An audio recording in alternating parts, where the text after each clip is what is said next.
السلام علیکم ورحمۃ اللہ۔ پہلے زمانے میں باپ بچوں کو لایا کرتے تھے درس پہ، اب بچے باپوں کو لانے لگے ہیں۔ دیکھیں طلحہ پہلے اکیلا بیٹھا ہوا تھا نا، آج اپنے ابا کو پکڑ لایا زبردستی۔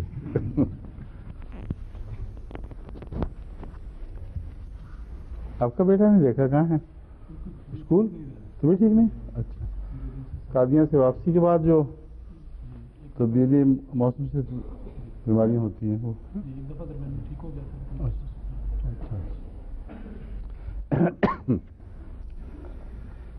اعوذ باللہ من الشیطان الرجیم، بسم اللہ الرحمن الرحیم۔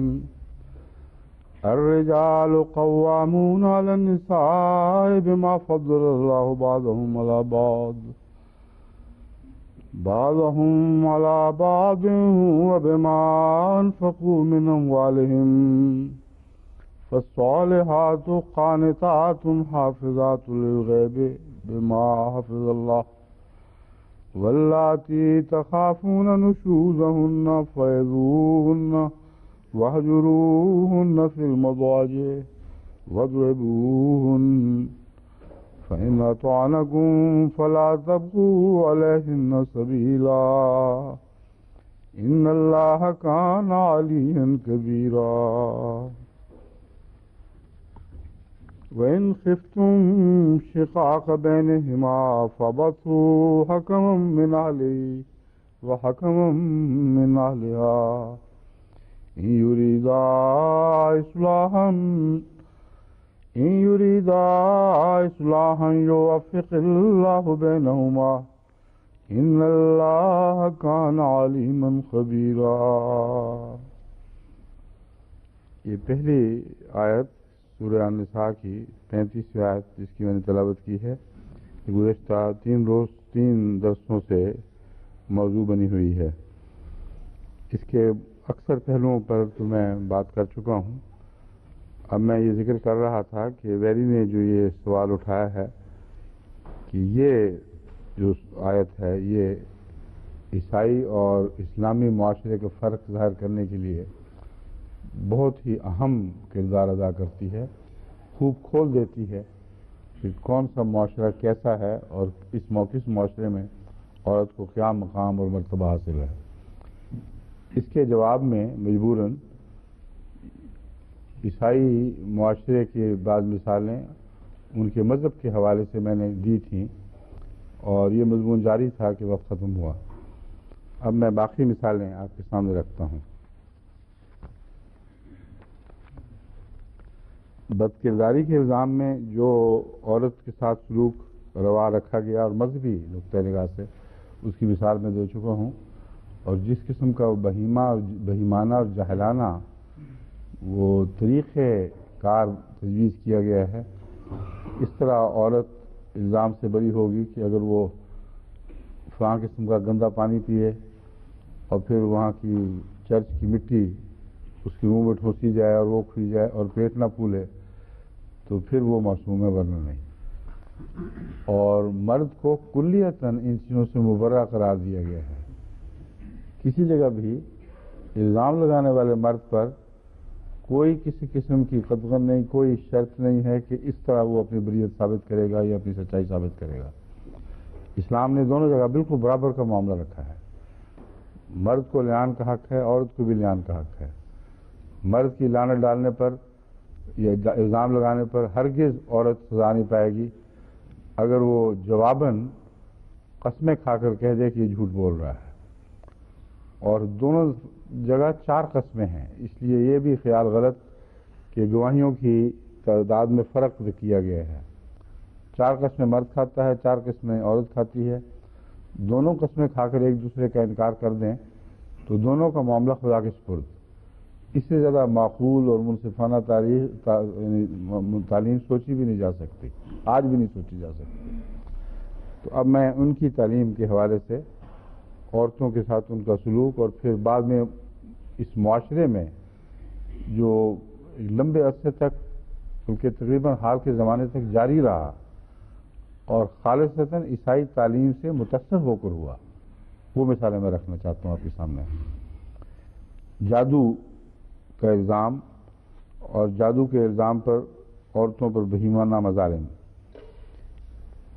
بائبل کی تعلیم میں جہاں تک میں نے جستجو کی ہے، اصل مرکزی حوالہ تو خروج 22:18 کا ہے، جس میں ہے تو جادوگرنی کو جینے نہ دینا۔ ایکسوڈس کا حوالہ ہے یہ۔ انگریزی میں اس کے الفاظ یہ صرف اتنے ہیں، put to death any woman who practices magic. جہاں تک عیسائی تعلیم کا حوالہ ہے، میں ابھی جستجو کر رہا ہوں معین حوالہ یہ آخری عیسائیت میں کیسے اتنی سختی سے یہ رواج قائم ہوا ہے، اور حضرت عیسیٰ علیہ السلام کا تو کوئی حوالہ نہیں ملتا کہ جادو کے اگر کسی عورت پر الزام لگے تو یہ کرو اور وہ کرو، تو یہ سارے خروج کا حوالہ غالباً پیش نظر رکھتے ہیں۔ مگر سینٹ پال جو پرانی بائبل یعنی عہد نامہ قدیم کو عملاً منسوخ قرار دیتے ہیں، وہ کیسے جادوگرنی کی تعلیم کو واجب العمل قرار دیتے رہے، اور بعد کی عیسائی دنیا نے کیوں صرف اس ایک حوالے پر عیسائیت پر ایسے مظالم کیے۔ دراصل یہ چرچ کا بگڑا ہوا مزاج ہے جو ظاہر ہو رہا ہے۔ دنیا میں ہر جگہ جب چرچ بگڑ جائے، یعنی مذہب کے ٹھیکیدار خدا قانون سازی کے اختیارات اپنے ہاتھ میں لے لیں، تو ہمیشہ ایسا ہوتا ہے۔ ان کو بہانا چاہیے، اگر کوئی پرانا حوالہ مل گیا تو فبہا، نہیں ملا تو انہوں نے اپنے بگڑے ہوئے غلیظ مزاج کو ضرور ٹھوسنا ہے عوام الناس پر، اور اپنے انفرادی طاقت کی حفاظت کے لیے اور اپنے جابرانہ اقتدار کو زندہ رکھنے کی خاطر وہ اس قسم کی بہیمانہ تعلیمات مذہب کی طرف منسوخ کرتے ہیں۔ بس اگرچہ یہ تلاش ابھی جاری ہے کہ عیسائیت میں آخر اس کا کیا جواز ہے، اور عیسائیت نے کہاں معین طور پر یہ تعلیم دی ہے، ابھی ہمیں حوالہ نہیں ملا، لیکن کہیں نہ کہیں کامنٹری میں ملے گا۔ مگر یہ میں بتانا چاہتا ہوں کہ حقیقی عیسائیت کلیتاً اس سے بری ذمہ ہے۔ ایک ذرہ بھی الزام اس عیسائیت پر نہیں جو حضرت مسیح پر نازل ہوئی اور حضرت مسیح علیہ السلام نے آگے اس کی تعلیم دی۔ تو جب ہم بھیانک واقعات پڑھیں گے تو کہیں غلط فہمی سے عیسائیت کے خلاف دل میں کوئی میل نہ آنے دیں۔ یہ عیسائیت نہیں ہے، یہ چرچ کی نحوست ہے جو ہر مذہب میں اسی طرح ہوا کرتی ہے، کوئی بھی مذہب مستثنا نہیں ہے۔ جب بھی کلارجی، جس کو کلارجی کہتے ہیں، ایک مذہبی رہنماؤں کا ٹولہ مذہب پر جبرانہ طور پر قبضہ کر لیتا ہے، تو پھر ہر انسانی قدر کے ساتھ وہ ایسا ظالمانہ سلوک کرتا ہے کہ کچھ بھی انسانی شرافت کا حصہ اس میں باقی نہیں رہنے دیتا، خدا یہ کہ الہی تعلیم کے کچھ آثار اس میں دکھائی دیں۔ سمجھ گئے؟ اب سن لیں جادوگر۔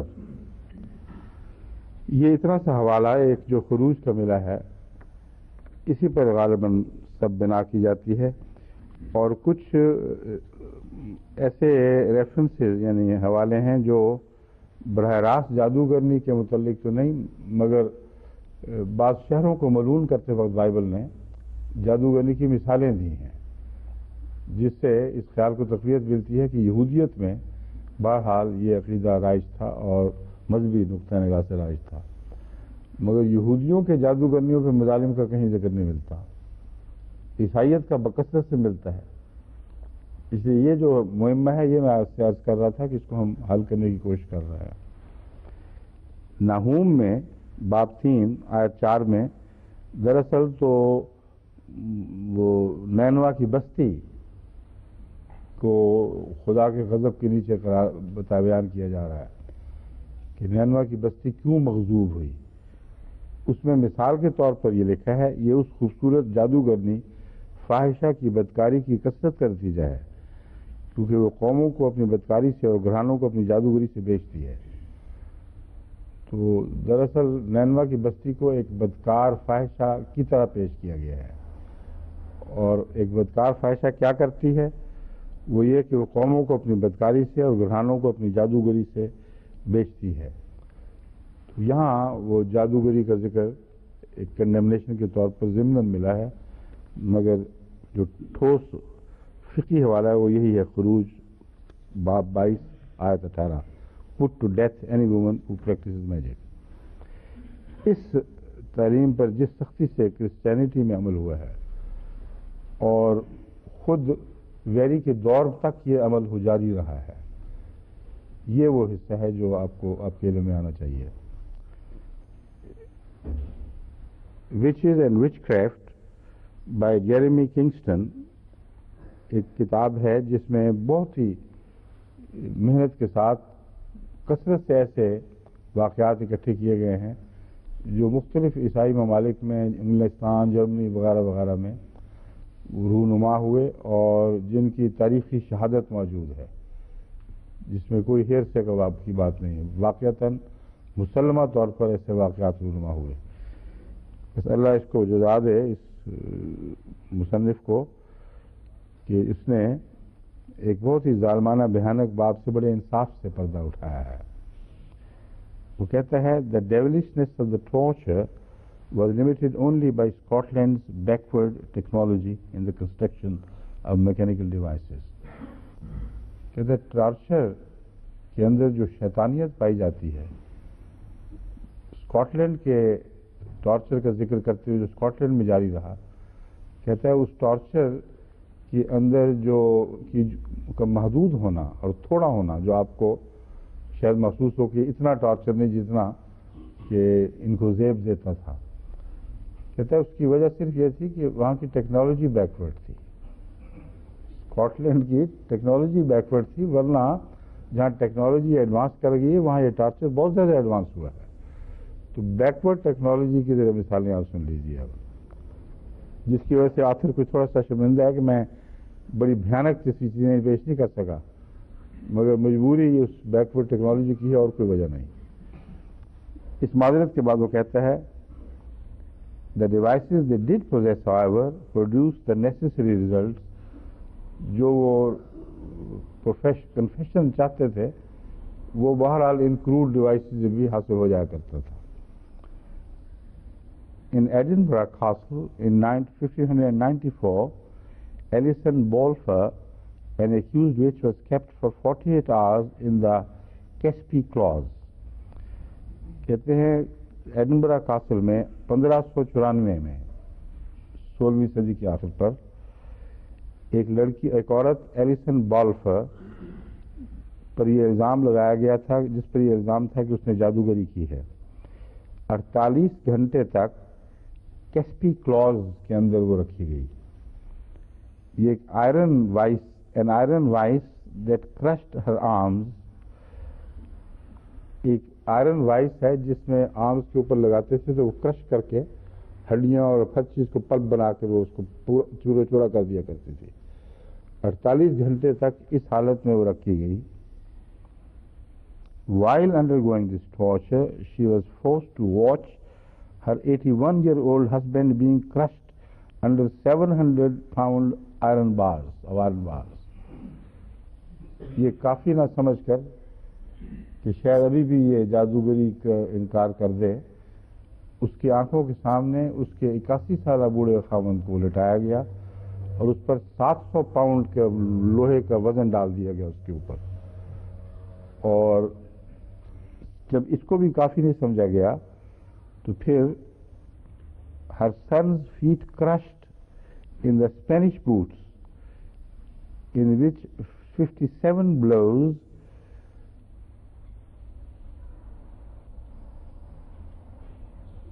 لفظ ہے with a wedge reduced his bones to pulp۔ کہتے ہیں اسی طرح اس کے سامنے اس کے بیٹے کو اسپینش بوٹس پہنائے گئے، یہ ان کا نام تھا۔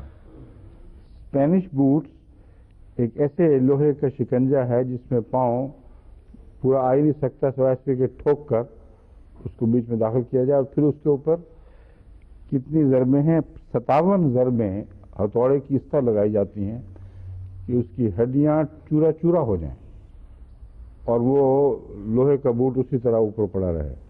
یہ اس کے بیٹے سے اس کی ماں کے سامنے سلوک کیا جا رہا تھا، اور 7-year-old ڈاٹر کے لیے انہوں نے پلی ونگس ٹارچر تجویز کیا، جو ایک تھم اسکرو ہے، وہ انگوٹھے پر لگا کے تو پھر اس کو کستے جاتے ہیں یہاں تک کہ وہ اندر گھستے ہیں اس کی کیل، اور اس سے ناقابل برداشت اذیت پہنچتی ہے۔ یہ معذرت کر رہا ہے کہ یہ کروڈ ڈیوائسز جو تھیں معمولی ٹارچر کی، یہ عیسائیت کا قصور نہیں، یہ اسکاٹ لینڈ کی بیکورڈنیس کی وجہ سے تھا، ورنہ جہاں ایڈوانس ٹیکنالوجی تھی وہاں بہت زیادہ ہولناک ٹارچر دیے گئے ہیں۔ یہ سلوک 1594 ابھی حال ہی کی بات ہے، 17ویں صدی کی بات ہے، جبکہ گیلیلیو اپنی ایجادات کر چکا تھا، رینیسانس کا دور شروع ہو گیا تھا۔ Meanwhile, in the stricken countryside outside the city, 368 women in 22 villages were burned as witches within 6 years. 2 villages were left with only 1 female inhabitant apiece. کہتا ہے یہ جو ٹارچر ایڈنبرا میں ہو رہا تھا، اس دوران ارد گرد کے دیہات میں سے 368 عورتیں 22 دیہات میں جادوگری کے الزام میں زندہ جلا دی گئیں۔ ودن 6 years، 6 سال کے اندر اندر یہ ہوا ہے۔ ودن 6 years 2 villages were left with only 1 female inhabitant apiece۔ 6 دیہات جن میں یہ مظالم ہوئے ان میں ہر گاؤں میں 6 گاؤں میں سے صرف 2 گاؤں میں ایک عورت زندہ بچی ہے، باقی سب ڈسٹرائے کر دی گئی۔ اب یہ وجہ کیا ہے کہ کسی ایک خاص علاقے میں اس قسم کے مظالم ہوں؟ دراصل عیسائیت اور اس زمانے کے رؤساء کے درمیان ایک نہایت ہی بہیمانہ اور شیطانی ان لکھا معاہدہ چل رہا تھا، اور عیسائی چرچ پوری طرح اس زمانے کے بڑے بڑے رؤساء کی پشت پناہی کیا کرتا تھا، سوائے اس کے کہ وہ چرچ سے ٹکر لینے کی ضرورت کرے۔ اور ان کے ایما پر جہاں بھی دیہات میں کسی غریب نے اپنے حقوق کا مطالبہ کیا اور کہا کہ ہم سے ظالمانہ سلوک ہو رہا ہے، بہت زیادہ محنت لی جا رہی ہے، تو اسکاٹ لینڈ میں خصوصیت سے ایسے کیسز کثرت سے ملتے ہیں کہ اس کے نتیجے میں ان کو بڑی بہیمانہ سزائیں دی گئی ہیں صرف مطالبے کے نتیجے میں۔ اور بہانہ یہ بنانا کہ اور یہ جادوگردی ہے، یہ تو کچھ بھی مشکل نہیں تھا، کچھ ثابت کرنے کی ضرورت نہیں ہے، کیونکہ ثبوت کا جو طریق ہے وہ کافی سزا ہے اپنی ذات میں، اور بچ نکلنے کی کوئی راہ بچتی ہی نہیں، دکھائی نہیں دے سکتی۔ بس یہ وجہ ہے جو اسکاٹ لینڈ میں مظالم ہوئے، وہاں کے لارڈز جو اپنی رعایا کو اپنی غلامی میں رکھنا چاہتے تھے، وہ غلامی بھی ایسی خوفناک تھی کہ کبھی دنیا کی کسی غلامی کی تاریخ میں ایسی خوفناک غلامی کی مثال دکھائی نہیں دے گی جو عملاً یورپ میں جاری رہی ہے لارڈز کی اپنے رعایا کے تعلق میں۔ اور آسٹریلیا کا جو کانٹیننٹ آباد ہوا ہے وہ زیادہ تر اسکاٹش لوگوں سے ہوا ہے، کیونکہ اسکاٹ لینڈ میں یہ مظالم جو لارڈز کے مظالم تھے اپنی رعایا پر وہ بہت زیادہ تھے، اور ان کے خلاف آوازیں اٹھتی تھیں، اس لیے پھر ان کے ساتھ یہ ٹارچر کا سلوک کیا جاتا، مگر بہانہ ہمیشہ مذہبی قانون کو بنایا جاتا، اور مذہبی قانون پوری طرح ان ظالموں کی پشت پناہی کیا کرتا تھا۔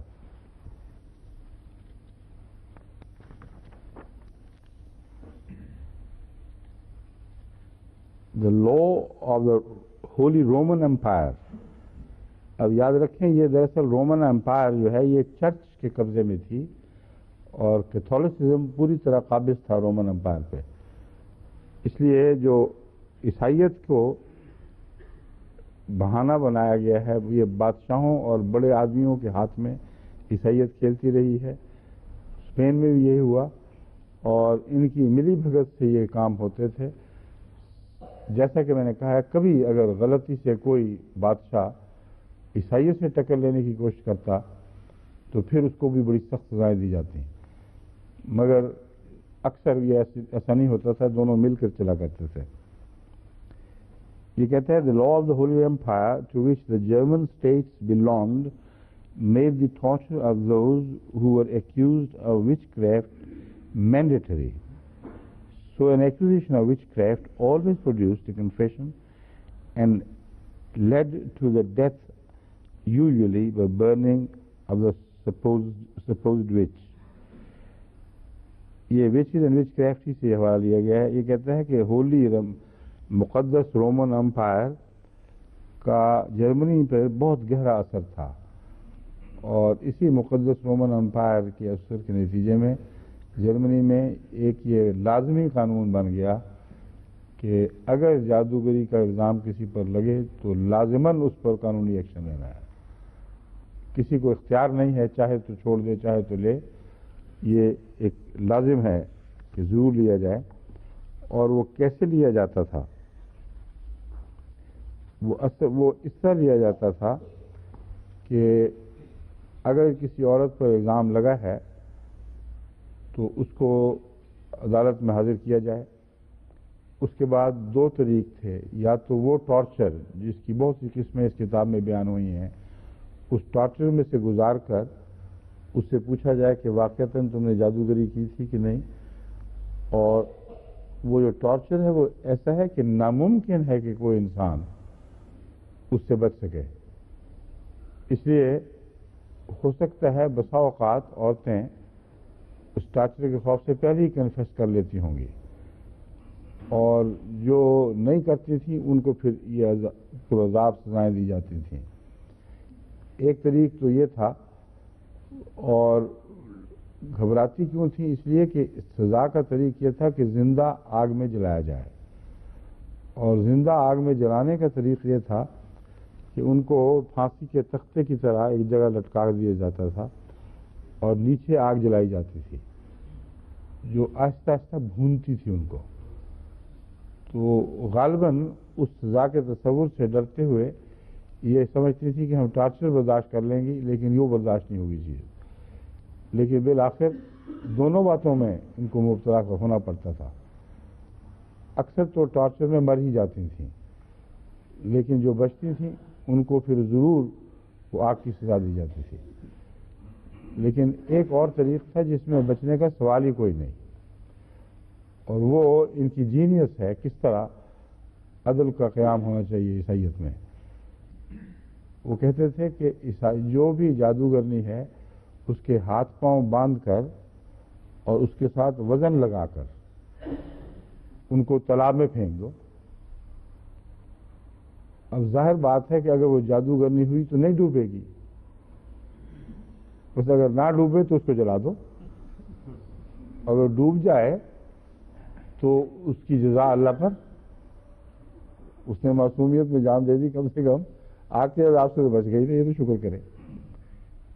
یہ ہے ان کا عدلیہ کا قیام، عدلیہ کا تصور کہ اس طرح انصاف ہونا چاہیے گواہی میں.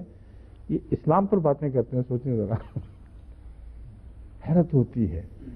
یہ ساری باتیں ویری کے علم میں ہیں یا تھیں، اور کس جرت اور بے باکی سے اسلام پر حملے کر رہا ہے. اسلام نے عورت کو کوئی مرتبہ نہیں دیا، کوئی مقام نہیں دیا. کسی نے عورت کا مقام اور مرتبہ سمجھنا ہو تو آئے عیسائی دنیا میں اور ہمارے گھروں کا مطالعہ کرے یہاں کیا ہو رہا ہے، پھر اس کو پتہ چلے گا کہ محبت کو کس حد تک دخل ہے ہمارے معاملات میں، اور اسلام کس طرح محبت سے آ رہی ہے. یہ ہے اس کی خرافات کا خلاصہ جس کے جواب میں یہ بتا رہا ہوں. اب حقوق کی بات دیکھ لیجئے. مارنے کے اوپر اعتراض تھا نا کہ مارنا قرار دیا، کہ حالانکہ اس میں شرطیں وہ ساری تھیں کہ مار ایسی نہیں ہونی چاہیے جس کا نشان ہی باقی رہ جائے، اور ان شرطوں کے ساتھ ہونی چاہیے. اور اس کے علاوہ عملاً رسول اللہ صلی اللہ علیہ وسلم کی زندگی اور صحابہ کی زندگی سے وہ مار ثابت ہی نہیں. وہ یہ تو ایک ادنا درجے کے انسان کی مجبوریوں کے پیش نظر ان حالات کے لیے یہ مار کا احتمال رکھا گیا ہے، ورنہ اس سے زیادہ کوئی حقیقت نہیں.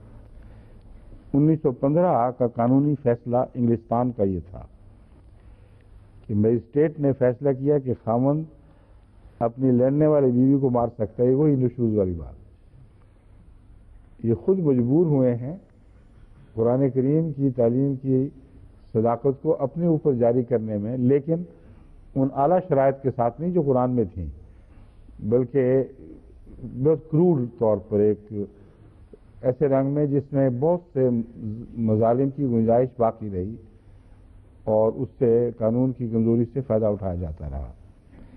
یہ فیصلہ میجسٹیریل فیصلہ تھا جو قانون بن گیا۔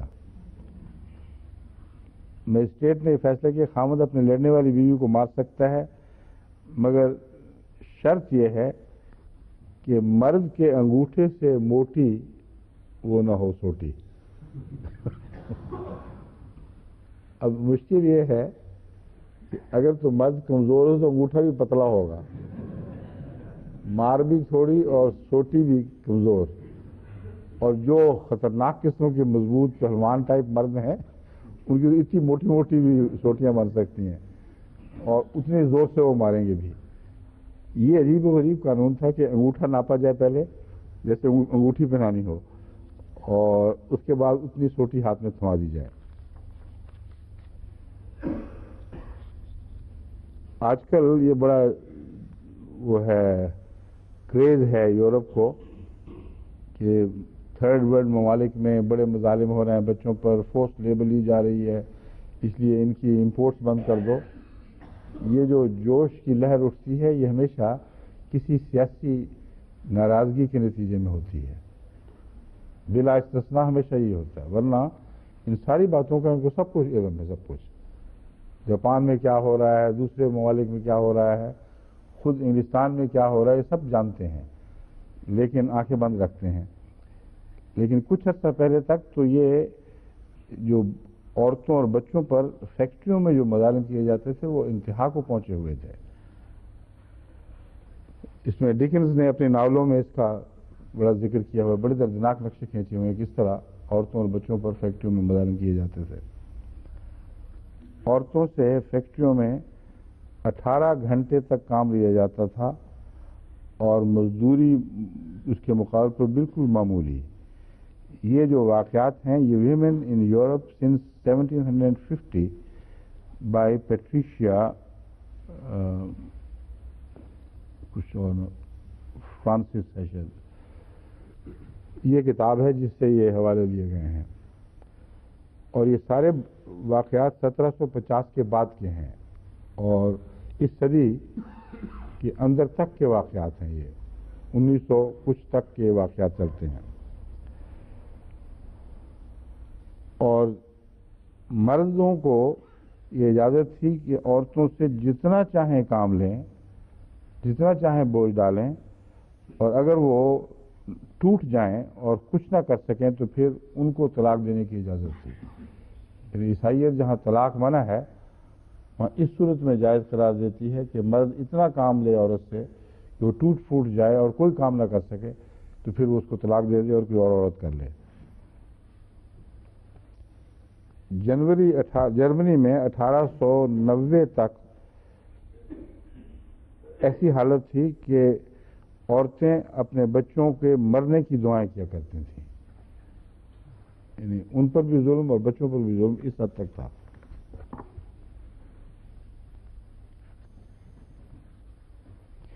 ایلزبتھ ولسن عورتوں کے مظالم کا ذکر کرتے ہوئے لکھتی ہے وائلنس اگینسٹ ویمن کرائسس ان دی 80s۔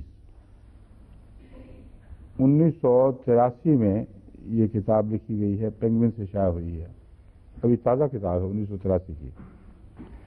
مصنفہ گزشتہ 10 سالوں کا جائزہ لیتی ہے، یعنی 83 سے پہلے 73 سے لے کر 83 تک، ہم کسی پرانی صدی کی بات نہیں کر رہے، اسی صدی میں پچھلے چند دہائے پہلے کی بات ہے۔ وہ کہتی ہے صفحہ 59 پر، بیویوں کو مارنے کے قصے موسیقی کی محفلوں میں مذاق کے طور پر بیان کیے جاتے تھے۔ 73 سے 83 تک آپ آ چکے تھے یہاں، شکر کریں آپ کبھی ایسی محفلوں میں گئے نہیں۔ 73 سے 84 تک، 84 میں میں آیا اس سے پہلے یہ قصہ ختم ہو چکا تھا۔ اور عورتوں کی عصمت فروشی جو کہ موت سے بھی بدتر ہے، اسے مرد بڑے فخر سے شراب خانوں میں اپنی بڑائی کے طور پر بیان کرتے تھے. پبز میں بیٹھ کے یہ کہتے تھے کہ ہم نے اپنی عورتوں سے یہ پیشہ کروایا اور یہ کام کروایا. یہ جو لیبر کلاس اور اس قسم کے لوگ ہیں ان میں فخر کے ساتھ یہ قصے بیان کیے جاتے ہیں. یہ عورت کا احترام اور عزت ہے جس پر یہ ویری صاحب بولتے ہیں. اور ان کی موت کے بعد تک یہ سلسلہ جاری رہا ہے. یہ میں بتا رہا ہوں آپ کو.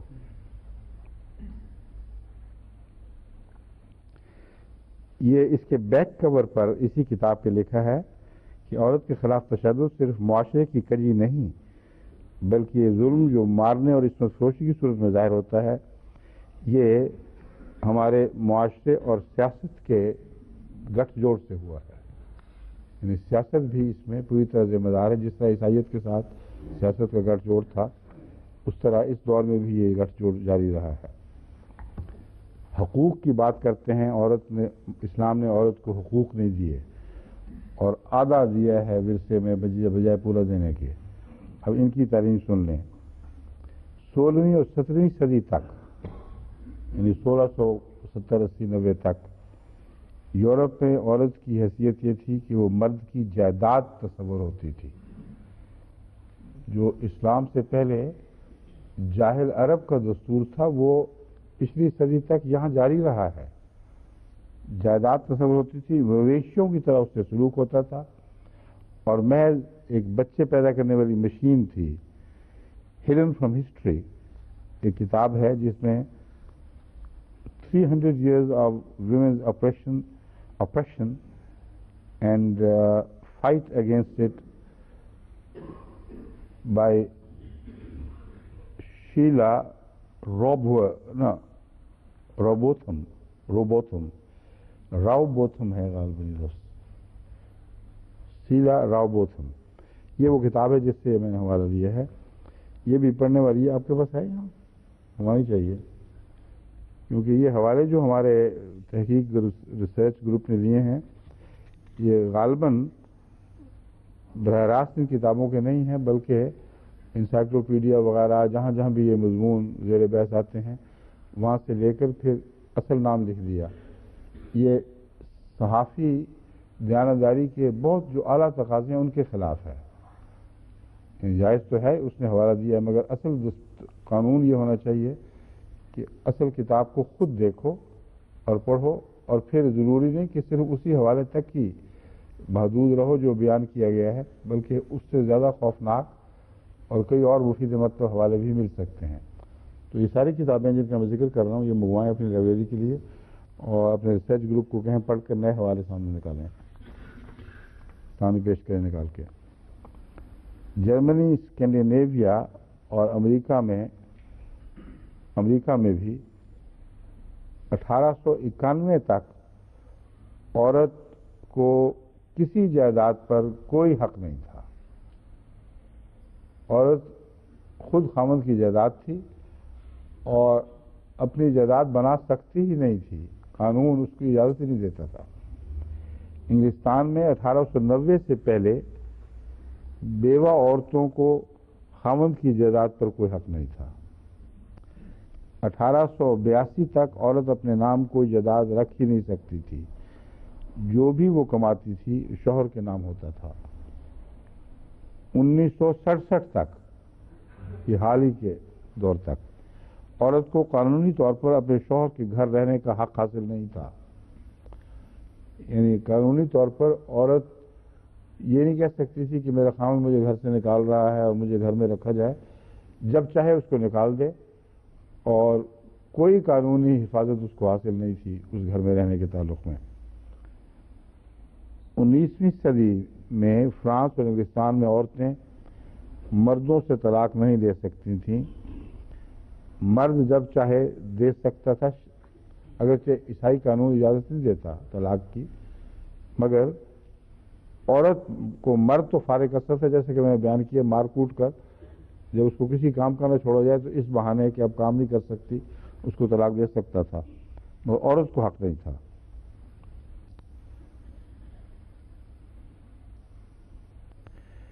مردوں کو حق تھا کہ اپنی بیوی کے ساتھ کونکوبائنز رکھیں. حرم کی باتیں کرتے ہیں نا یہ کہ بڑے حرم رکھے ہوتے ہیں اور یہ 19ویں صدی کی بات ہو رہی ہے کہ فرانس میں اور انگلستان دونوں جگہ میں عورتوں کو تو اگر وہ پکڑی جائیں فحشاء میں سزا نرم کر کے 2 سال قید و مشقت تک کر دی گئی تھی.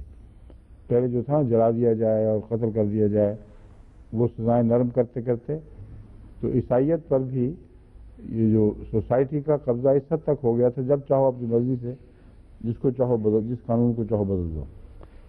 اور مردوں کا جہاں تک تعلق ہے، مرد کو اجازت تھی کہ وہ اپنے گھر کوئی حرم رکھ لے، اور قطع نظر اس کے کہ وہ اس کی کیا حیثیت ہے، شادی شدہ غیر شادی شدہ، وہ حرم رکھنے کی باقاعدہ اجازت تھی. اور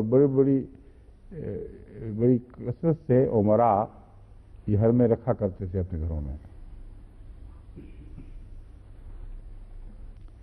اور یہ جو قانون ہے یہ آج بھی اسی طرح رائج ہے انگلستان میں، کیونکہ میرے سامنے جب بیاہ شادی کے مسائل آتے ہیں تو یہ سوال اٹھتا ہے کہ جب تک ان کے ہاں باقاعدہ طلاق نہ تسلیم ہو جائے قانونی طور پر، اس وقت تک ایک آدمی شادی کے بغیر رہے، یہ کیا پوری صورت ہو. تو ایک ایسے کیس پہ میں نے کہا یہاں کا جو قانونی بورڈ ہے اس معاملے میں اس سے جا کے مشورہ کرو. تو انہوں نے کہا تو مسئلہ ہی کوئی نہیں ہے، ہمارا قانون 2 بیویوں کے خلاف ہے، 100 حرم رکھنے کے خلاف تو نہیں ہے. بدکاری کے خلاف تو قانون ہے ہی کوئی نہیں، جائز تعلقات کے خلاف ہے. اس لیے تم اگر اپنے طور پر سمجھتے ہو جائز ہے تو بے شک رکھو، ناجائز ہو تب بھی رکھو، شوق سے رکھو. 1 نہیں 4 بیویاں کر لو، 10 کر لو، لیکن قانون اس کو نہ بری نظر سے دیکھے گا نہ اچھی نظر سے دیکھے گا، اور قانون دخل نہیں دے گا کہ ٹھیک ہے تمہارا اپنا حق ہے جو چاہو کرو. تو یہ جو سابقہ حوالے ہیں ان کی کیا ضرورت ہے؟ آج کل یہی اس زمانے میں یہاں ہو رہا ہے کہ بدکاری گناہ نہیں ہے، نیکوکاری گناہ ہے. اس لیے اگر ذمہ داری ادا کرتے ہوئے تم کسی عورت کو رکھو اور اس کے ساتھ پابند ہو جاؤ کہ میں اس کے حقوق ادا کروں گا، تو قانون تم پر ہاتھ ڈالے گا، تو گردن پکڑے گا.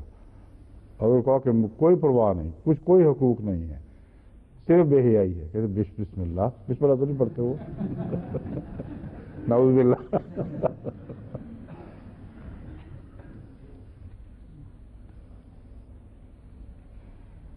طلاق کے بعد ماں کا بچوں پر کوئی حق نہیں تھا، حالانکہ قرآن کریم نے دیکھو کتنا اعلیٰ حق قائم فرمایا ہے.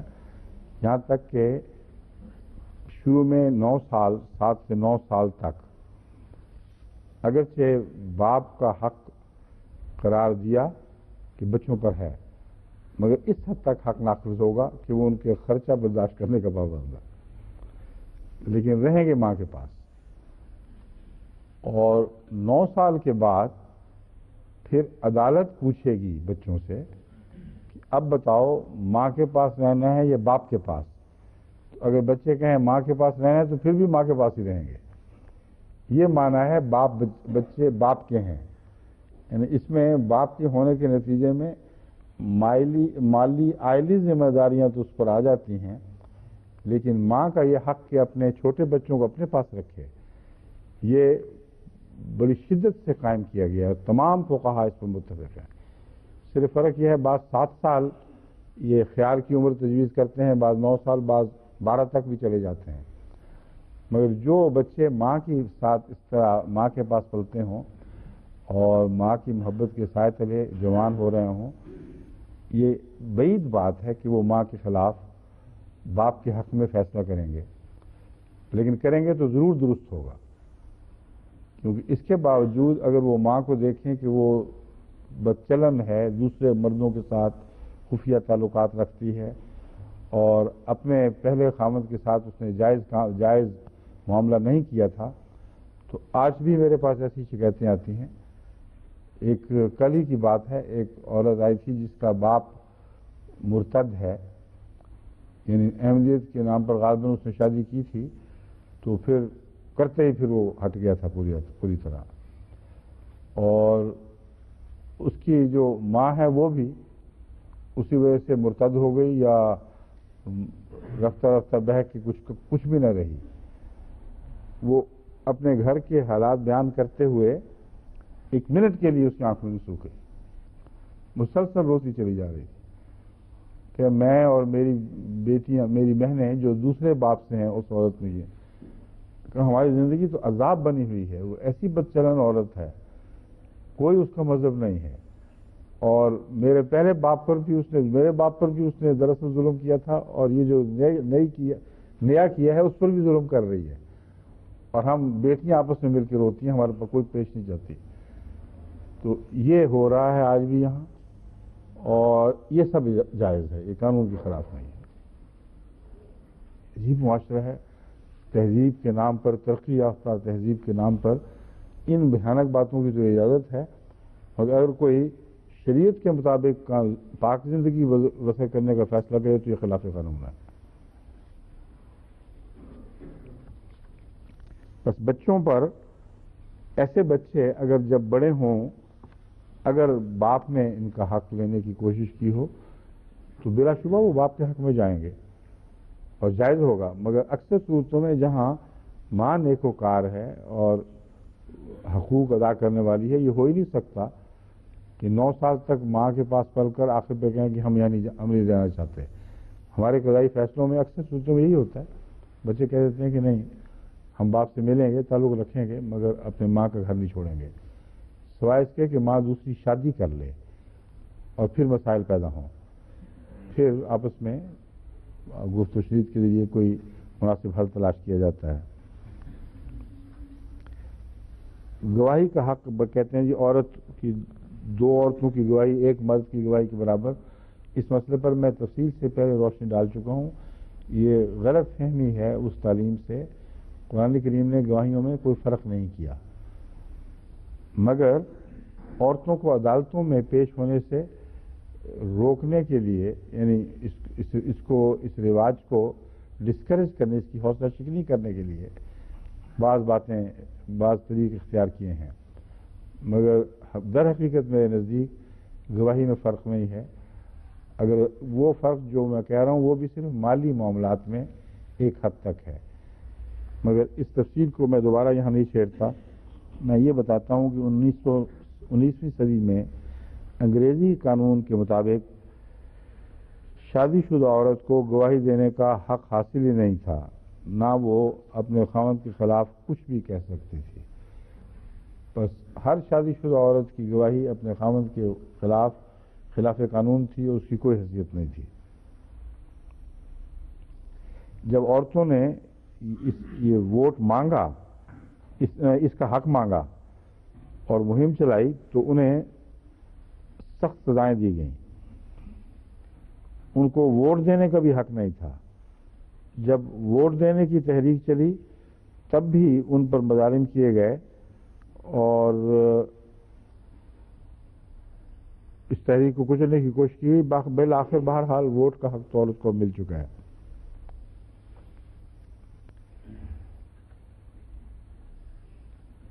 علمی کام کرنا عورت کے لیے بے شرمی سمجھا جاتا تھا, اور تعلیم کا یہ حال تھا عورت کے تعلیم کے تعلق میں. 1886 میں پہلی مرتبہ کیمبرج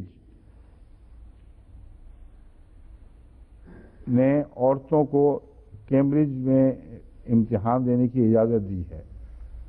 1866 میں فرسٹ ٹائم. 1920 تک آکسفورڈ یونیورسٹی میں عورت کا داخلہ ممنوع تھا. اسی صدی کی بات ہو رہی ہے. 1948 تک کیمبرج یونیورسٹی میں کوئی عورت ڈگری حاصل نہیں کر سکتی تھی. 1948 تک. آپ کب آئے ہیں؟ 70 میں. کافی بات.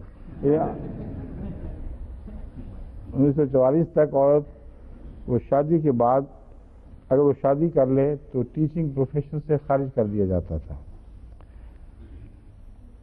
1954 کے بعد آئے ہیں. آخری ہوا 1953 کا ہے. اور کے آنے سے پہلے ہو گیا. عورتوں اور مردوں کی تنخواہوں میں ایک ہی کام کے باوجود نمایاں فرق تھا, جو غالباً ڈاکٹروں کے ہاں ابھی بھی رائج ہے. عورتیں جو مدد کرتی ہیں ڈاکٹروں کی، ان کو کم دیتے ہیں، مردوں کو زیادہ دیتے ہیں. ٹھیک نہیں؟ روزہ رکھا ہوا ہے، مسجد میں بیٹھے مسجد میں بیٹھے ہوئے ہیں آپ. عورتوں کو تجربہ ہے.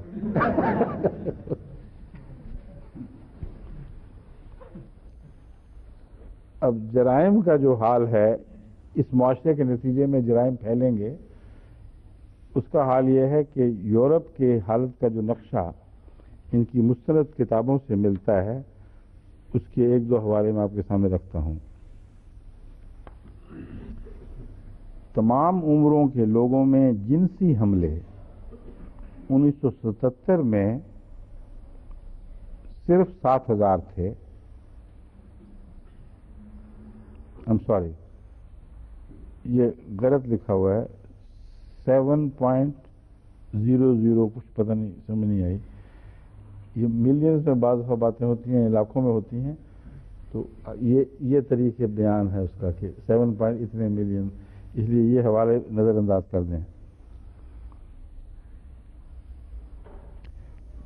ناکام شادیوں کے نتیجے میں جو ایک دوسرے پر بدکاری کے الزام کے نتیجے میں ناکام سمجھی گئیں اور عدالتوں میں طلاق کے فیصلے ہوئے، 1973 میں 32,261 طلاقیں ہوئی ہیں اس قسم کی ناکام شادیوں کے نتیجے میں، اور 1983 میں 47,127، یعنی یہ تعداد بڑھنی شروع ہوئی. اور کل طلاقوں کا جہاں تک تعلق ہے، 1973 میں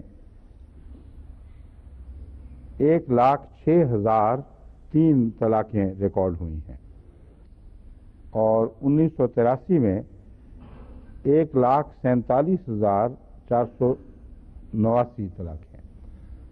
تو یہ طلاقوں کا رجحان جو بڑھ رہا ہے، اس میں ایک بھاری تعداد، یعنی 1,00,000 میں سے 32,000 اور 47,000 وہ طلاقیں ہیں جو ثابت شدہ بدکاری کے نتیجے میں ہوئی ہیں.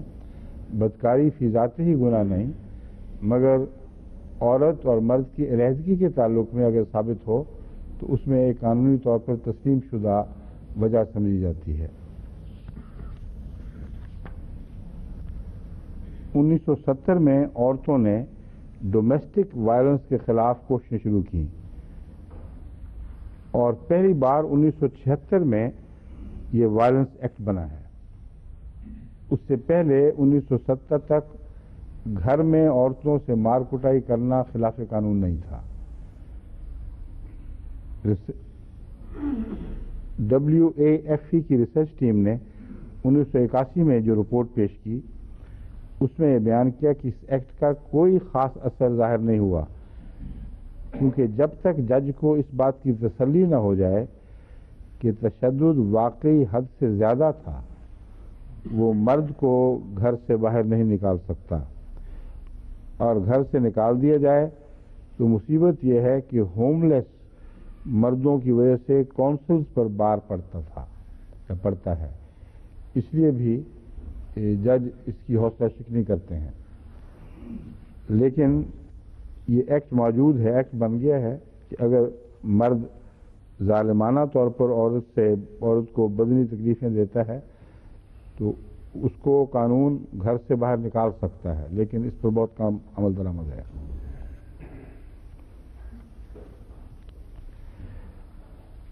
ایک ریسرچ ٹیم ہے جس نے 1981 میں ایک رپورٹ شائع کی ہے، انگلستان کی ریسرچ ٹیم.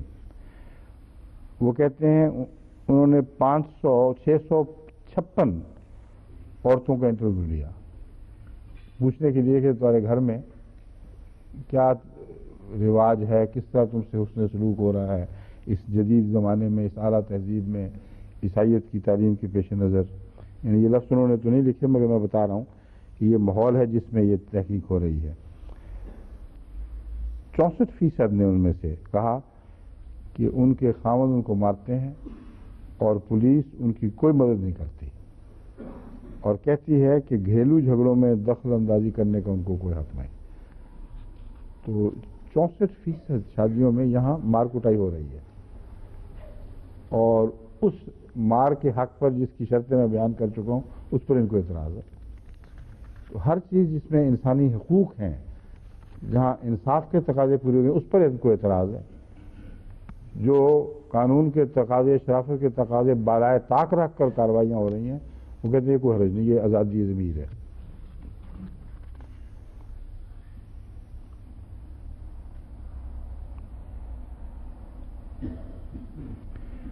اور ٹائم سائڈ کونسل جو نارتھمبرلینڈ میں ہے، اس کی سوشل سروسز نے ایک رپورٹ شائع کی ہے. وہ کہتے ہیں جو شمال مشرقی علاقہ ہے انگلستان کا، اس میں اکثر شراب نوشی کے نتیجے میں گھروں میں بیویوں کو مارا جاتا ہے. یعنی یہ ایک عام دستور ہے، استثنائی یا پرسنٹیج کی بات نہیں ہو رہی. اور جو ظلم کی بات ہے وہ یہ کہ اس بات کو آج بھی وہاں بہادری سمجھا جاتا ہے. حضرت مسیح موعود علیہ السلام کا وہ حوالہ آپ کو یاد ہوگا جو کل ہی میں نے سنایا تھا. کہتے ہیں میں تو تصور بھی نہیں کر سکتا کیسی بزدلی ہے، کیسی بے حیائی ہے کہ ایک مرد عورت پر ہاتھ اٹھانے میں جرأت کرے اور وہ سمجھے کہ میں نے ایک عورت کو مارا ہے. یہ ہے اسلامی تعلیم کا اثر. اور یہ ان کی جو تہذیبی تعلیم ہے جس میں انہوں نے عیسائیت پر بھی ظلم کیا اور انسانیت پر بھی، اس کا یہ خلاصہ آج کی دنیا کا ہے کہ بیویوں کو مارنا بہادری سمجھا جاتا ہے. اور پبوں میں بیٹھ کر، شراب خانوں میں بیٹھ کر وہ یہ تذکرے کرتے ہیں. اور سوال جواب کی مجلس بھی ہے نا، اس لیے 5 منٹ رہتے ہیں صرف. تو ہو سکتا ہے اس میں وقت زیادہ لگ جائے، اس لیے وہ شروع کرا دیں پھر، کیونکہ اگلی آیت شروع کر دی تو پھر اس میں لمبا وقت لگے گا.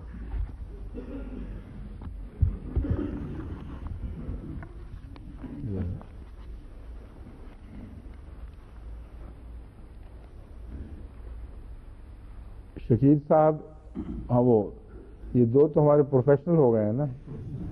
وہ کہاں گئے ہمارے حیات صاحب؟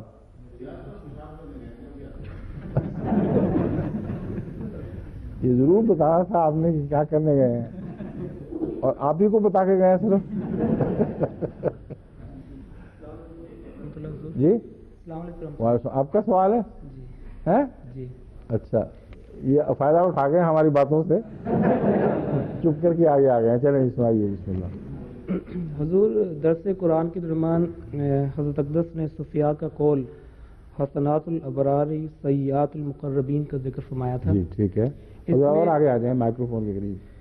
حضور اس میں لفظ مقربین ہے یا مقربین ہے؟ مقربین.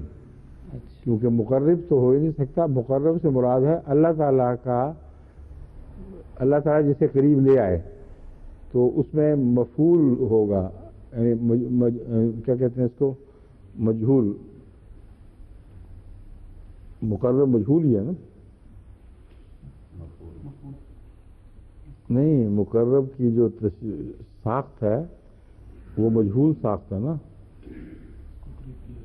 ہاں ہاں، اس کو مجہول ہی کہیں گے نا. بات جو بھی ہے لفظی بحث ہے. مقرب کا مطلب ہے جو خود قریب ہو جائے. مقرب کہتے ہیں وہ جسے قریب کر دیا جائے. تو مقربین کہلاتے ہیں اللہ تعالیٰ کے، مقربین نہیں. ٹھیک ہے حضور. آپ کو کیوں خیال آیا ہے؟ حضور بعض سننے والوں میں یہ تاثر ملا ہے کہ مقربین کی را کو کسرہ کے ساتھ پڑھ دیا گیا، اس میں فاعل بن گیا تھا. مطلب ہے ان کا مقرب پڑھ دیا ہے، تین پڑھ دیا گیا. ہو سکتا ہے مجھ سے ایسی غلطی ہو گئی ہو، مگر لازماً مقرب ہے، مقرب نہیں ہے. ٹھیک ہے، اس لیے کئی دفعہ زبان ایسی ہوئی ٹھوکر کھا جاتی ہے، اس کی پرواہ نہ کیا کریں. اصل لفظ وہی ہے جو میں نے بیان کیا، مقرب نہ کہ مقرب. جزاک اللہ. کئی دفعہ سننے والوں کو بھی غلطی لگ جاتی ہے. بعض دفعہ عربوں کو بھی میں نے دیکھا زیر زبر پڑھتے وقت ہاف آدھا اس طرح پڑھتے ہیں کہ مجھے بعض دفعہ لگتا ہے شبہ کہ زیر پڑھی ہے. جب میں اعتراض اٹھاتا ہوں سوال تو کہتے نہیں ہم نے زبر ہی پڑھی تھی، دوبارہ سنیں تو زیر ہی سنائی دیتی ہے. تو تیز رفتاری میں ایسی باتیں ہو جاتی ہیں، اس کو زیادہ اہمیت دینے کی ضرورت نہیں. جی سمائیے. آ جائیں رشید صاحب. آپ کے ساتھ کے بھی آ گئے ہیں دونوں پہلوان ماشاءاللہ.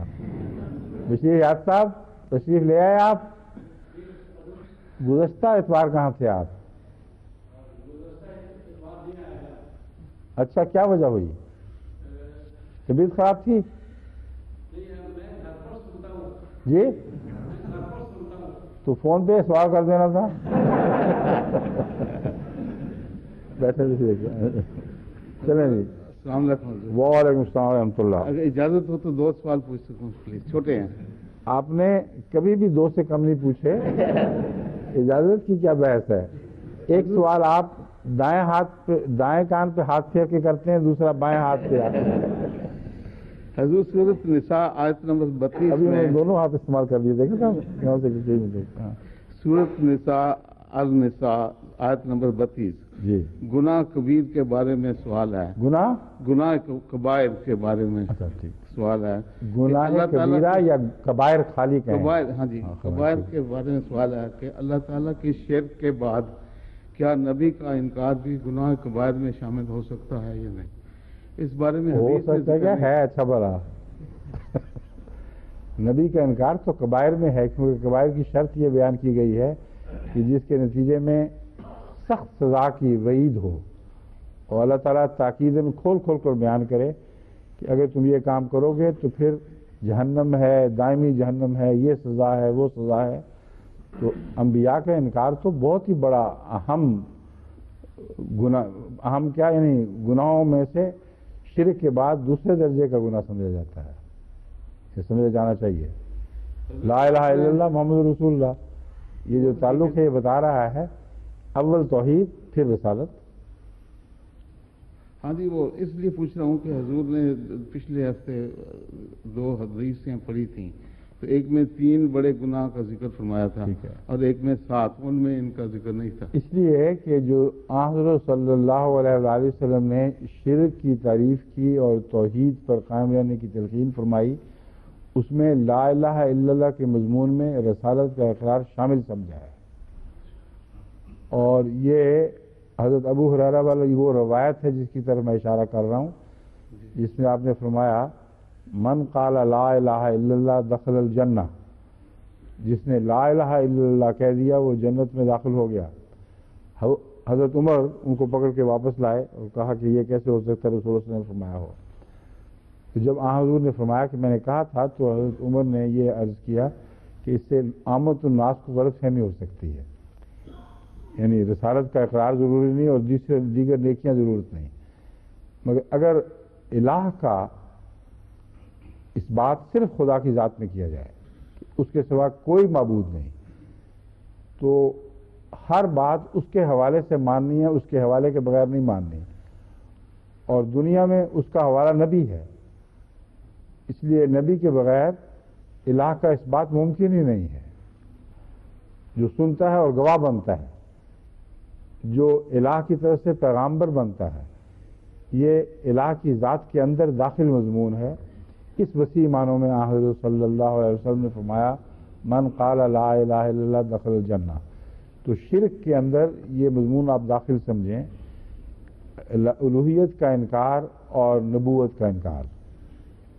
یہ دونوں شرک کی 2 قسمیں ہیں، اول صرف خدا کا انکار اور دوسرا نبوت کا انکار جو اس کے اندر داخل ہے. اب غور کر کے دیکھیں، جب ایک شخص کہے گا کوئی خدا نہیں، تو نبوت کا کوئی سوال باقی رہ جائے گا؟ ہاں صحیح ہے. آپ نے جو فرمایا صحیح ہے. ہاں خدا کے انکار کے ساتھ نبوت خود مٹ جاتی ہے، اور جب خدا کا شریک ٹھہرایا جائے تو تبھی نبوت غائب ہو جاتی ہے. حضور تو پھر غیر احمدیوں کا کیا بنے گا؟ یہ جو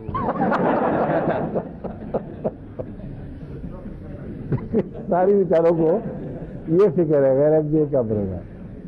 غیر احمدیوں کا معاملہ خدا تعالیٰ پر چھوڑے. سارے غیر احمدی ایک جیسے نہیں ہیں.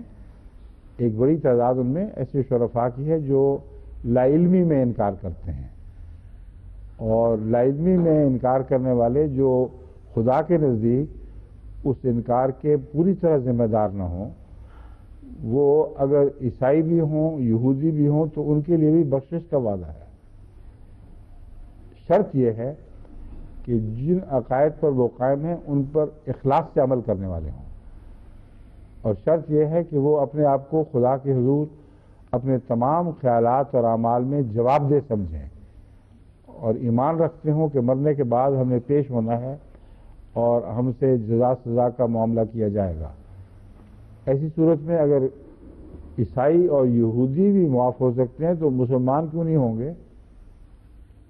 بدرجہ اولا ان کو ہونا چاہیے۔ جی جزاک اللہ حضرت۔ ٹھیک۔ دوسرا سوال ذوقی سوال ہے حضور۔ پہلا بے ذوقی کا سوال تھا۔ کیا شفاعت کے وقت حضرت مسیح موعود علیہ السلام حضرت محمد مصطفیٰ صلی اللہ علیہ وسلم کے ساتھ ہوں گے؟ حضور نہیں، یہ ایسی یہ ذوقی نہیں، بد ذوقی کا سوال ہے۔ رسول اللہ صلی اللہ علیہ وسلم کے تابع تمام انبیاء ہیں، اور آپ کا غلام نبی جو آپ کی امت میں آپ کا غلام کامل ہے، جس طرح آپ خدا تعالیٰ کے عبد تھے ان معنوں میں، رسول مسیح علیہ السلام کو آپ کی غلامی کا رشتہ ہے۔ الگ ذکر کے کوئی سوال ہی نہیں پیدا ہوتا۔ محمد رسول اللہ کی ذات میں سب انبیاء داخل ہو جاتے ہیں جب آپ یوم شفاعت پر کھڑے ہوتے ہیں، اور صرف آپ ہی ہیں جن کو تمام بنی نوع انسان کی اس طرح شفاعت کی اجازت ہے۔ جزاک اللہ حضرت۔ آئیے شکیل صاحب، میں نے کہا آپ نے جانا ہے دوبارہ؟ آپ کھڑے ہوئے تھے، باہر جانا ہے دوبارہ آپ نے؟ ہیں سوال کے لیے کھڑے ہوئے ہیں؟ یہ پہلے شکیل صاحب حق اپنا قائم کروا چکے ہیں، اس کے بعد انشاءاللہ، سمجھے؟ السلام علیکم ورحمۃ اللہ وبرکاتہ۔ وعلیکم السلام ورحمۃ اللہ وبرکاتہ۔ حضور، میرا سوال یہ آیت نمبر 35 کے متعلق ہے، جس میں یہ فرمایا ہے کہ واللتی تخافون، کہ جن کی نافرمانی کا تمہیں خوف ہو۔ اس میں یہ نہیں فرمایا کہ وہ نافرمانی کی مرتکب ہو چکی ہوں۔ یہ میں نہیں سمجھ سکا کہ ابھی تو صرف خوف پیدا ہوا ہے اور ڈر پیدا ہوا ہے کہ وہ نافرمانی کریں گی تو یہ کریں۔ آپ میرا خیال ہے اپنی طبیعت کی نرمی کی وجہ سے خوف کا غلط معنی لے رہے ہیں۔ یہاں یہ برازی کے واقعی ڈرتے ہو بیویوں سے کہ ڈر اور خوف کے نتیجے میں تو انسان گھبرائے گا۔ خوف سے مراد صرف یہ ہے کہ آثار ظاہر ہو رہے ہوں اور تم سمجھتے ہو کہ یہ معاملہ بڑھ جائے گا، اس وقت کارروائی کرو جبکہ ابھی معاملہ حد سے آگے نہ بڑھا ہو، اور وہ نصیحت کی کارروائی پہلے شروع ہونی چاہیے بر وقت، یہ مراد ہے۔ جب حد سے زیادہ معاملہ بڑھ چکا ہو پھر نصیحتوں نے کیا کام کرنا ہے؟ تو بڑی حکیمانہ تعلیم ہے، بہت ہی حکیمانہ انداز میں بیان فرمائی گئی ہے۔ مطلب یہ نہیں ہے کہ وہ جو تم میں سے عورتوں سے ڈرتا ہو، مراد یہ ہے کہ جس کو یہ خطرہ ہو اور حقیقی خطرہ اندیشہ پیدا ہو جائے کہ اس عورت کے آثار بگڑ رہے ہیں اور یہ نشوز تک جا پہنچے گی، شروع ہی سے اس کو نصیحت کر کے سنبھالنے کی کوشش کرو۔ سمجھ گئے؟ جی۔ جزاک اللہ۔ اور دوسرے یہ جو ربنا آتنا فی الدنیا حسنۃ، جی، اس میں یہ جو قرض حسنہ ہے، یہ حضرت صلی اللہ علیہ وسلم کے زمانے میں بھی یہ رائج تھا؟ قرض حسنہ؟ جی ہاں رائج تھا۔ پھر دنیا حسنہ میں قرض حسنہ مراد نہیں ہے۔ یہ آپ نے خوب باندھا دونوں باتوں کو۔ اے خدا ہمیں اس دنیا میں قرض حسنہ عطا فرما، یہ مراد نہیں ہے۔ جزاک اللہ۔ اچھا اضافہ ہو گیا ہمارے پاس، ایک کی بجائے دو سے تین ہو گئے ہمارے۔ جی دیکھیے یہ سب کہاں غائب ہیں آج؟ بیٹھے ہوئے آپ انجوائے کر رہے ہیں نا آپ؟ السلام علیکم سر۔ کیا لگتے ہیں آپ کی بھنجر؟ اچھا ماشاء اللہ۔ السلام علیکم۔ وعلیکم السلام ورحمۃ اللہ۔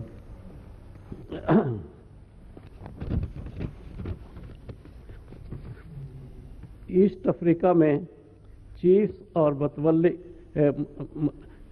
متوکل طبقہ کے لوگوں میں رواج ہے کہ 10-20 چیف اور متوکل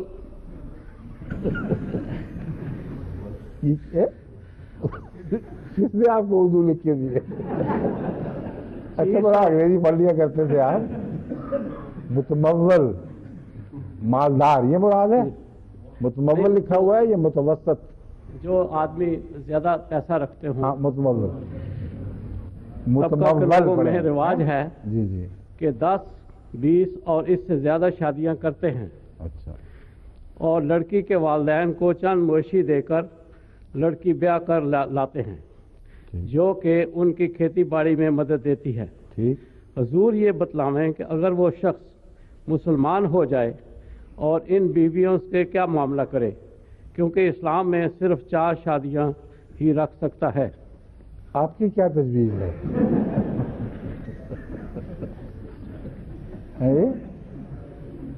آپ فرمائیں، آپ ایسٹ افریقہ کے حالات سے واقف ہیں، میں تو نہیں ہوں، آپ کی کیا تجویز ہے، کیا کرنا چاہیے؟ میری تجویز ہاں؟ اس میں مجھے سوال ہی کرنا ہے۔ آپ کو حق ہے، مجھے بھی حق ہے سوال کا۔ دیکھیں، جہاں تک مسئلے کا تعلق ہے آپ نے کوئی سوال نہیں کیا، آپ پر کھلا ہوا ہے مسئلہ، 4 سے زیادہ کی اجازت نہیں، اس لیے میں جواب کیا دوں؟ مسئلہ تو بالکل کھلا ہے۔ آپ نے ایسٹ افریقہ کے حوالے سے جو پوچھا ہے، یہ جواب دینے کے آپ زیادہ اہل ہیں، کیونکہ آپ کی ایک عمر کا ایک حصہ ایسٹ افریقہ میں گزرا ہے، ٹھیک ہے کہ نہیں؟ تو ان حالات کا جائزہ لے کر آپ مشورہ دیں کہ ایسے لوگ کیا کریں۔ ایک دفعہ کا واقعہ ہے ہاں جی جی۔ کہ ایک آدمی کی 20 بیویاں تھیں، اچھا، اور مولوی صاحب ہمارے گئے ان کے پاس۔ ہمارے ایم وی مولوی صاحب؟ جی، کون؟ ابھی مجھے یاد نہیں کہ کون مولوی تھے، اچھا لیکن مولوی تھے وہ۔ اچھا ہاں جی، پھر کیا ہوا؟ ہاں، ہم بھی ان کے ساتھ تھے ویسے، اور قریب آ جائیں۔ ہم بھی ان کے ساتھ تھے۔ اچھا، پوری ایک جمعیت گئی؟ اس نے کہا کہ میری 20 بیویاں ہیں اور میں مسلمان تو ہونا چاہتا ہوں، لیکن ابھی مشکل یہ ہے۔ تو مولوی صاحب نے پھر کہا کہ ایسا کرو کہ 4 کی تو اجازت ہے، اور ابھی جو واپس تم سے نکل جائے قبضے میں سے، اس کو واپس نہیں لانا، تو باقی ابھی یہی بات ہے۔ 4 سے اوپر جو ہیں ان کو آزاد کرنا پڑے گا، یہ کہا اس نے؟ مولوی صاحب نے یہ کہا کہ 4 سے بالا نمبر 4 کے علاوہ جو ہوں گی ان کو بطور بیوی نہیں رکھ سکتے، یہ کہا تھا؟ نہیں، یہ نہیں کہا۔ ہاں، کیا کہا؟ انہوں نے کہا کہ 4 سے زیادہ بیویاں تمہاری ہیں اس وقت، اور ان میں سے اگر کوئی چلی جائے تو کم ہو جائے تو اس کو واپس نہیں لانا، باقی۔ یہ نئی شریعت ایجاد کرنے والا مولوی اچھا، وہ آپ کو نام یاد نہیں رہا؟ الحمدللہ پردہ پوشی ہو گئی۔ آگے اگلا سوال دوسرا کیا ہے آپ کا؟ سورۃ النساء، اور یہ کہ نہ اکٹھا کرو 2 بہنوں کو سوائے اس کے جو ہو چکا، یقیناً اللہ تعالیٰ بہت بخشنے والا، بہت رحم کرنے والا ہے۔ ٹھیک ہے، یہ سورۃ النساء کا حوالہ ہے۔ ٹھیک ہے۔ حضور، کوئی شخص اگر مسلمان ہو جائے اور اس کی 2 بیویاں ہوں اور 2 بہنیں بھی ہوں، تو اگر 2 بہنیں بھی ہوں، 2 بیویاں بھی ہوں، 2 بہنیں بھی ہوں، یہ کیا مطلب ہوا؟ 2 بیویاں ہوں جو دونوں بہنیں ہوں؟ دونوں بہنیں ہوں، ٹھیک ہے، ہاں ٹھیک ہے۔ اور اگر ان کے بہنوں کے بچے بھی ہوں، ٹھیک ہے، تو اس صورت میں وہ کیا کرے؟ کیا وہ اس صورت پر میں عمل کرے؟ لازماً ایک بہن کو طلاق دینی ہوگی، لازماً، جی۔ اور جو بچے ہیں ان کے اخراجات کا اسی طرح وہ ذمہ دار ہوگا جس طرح ایک باپ اپنے بچوں کا ذمہ دار ہوتا ہے۔ صرف میاں بیوی کے تعلقات منقطع ہو جائیں گے، مگر بچوں کی اور دوسری عائلی ذمہ داریاں اس کو اسی طرح ادا کرنی چاہیے۔ ایک دوست نے یہ سوال کیا جس کا جواب مجھے نہیں آتا تھا، اس لیے حضور سے پوچھتا ہوں۔ جزاک اللہ۔ ہاں، نماز فرض میں سجدہ میں قرآن کریم کی کوئی صورت بھی پڑھنے کی اجازت نہیں ہے، ٹھیک ہے، لیکن نفل میں سیدھا میں لوگ قرآن کریم کی صورت پڑھ لیتے ہیں، اس کے متعلق کیا حکم ہے؟ یہ سوال جو ہے آپ اس سے کریں کہ تم نے کہاں سے پتا کیا کہ نفل میں اجازت ہے؟ کوئی اجازت نہیں، فرضی بات بنائی ہوئی ہے اس نے. سوال کرنے والے نے محض ایک فرضی بات گھڑ لی ہے کہ فرض سجدے میں تو اجازت نہیں ہے، نوافل میں اجازت ہے. غلط بات ہے یہ. اچھا، درست، ٹھیک ہے، جزاک اللہ. جزاک اللہ، شکریہ. ہاں جی، آئیے اب آپ.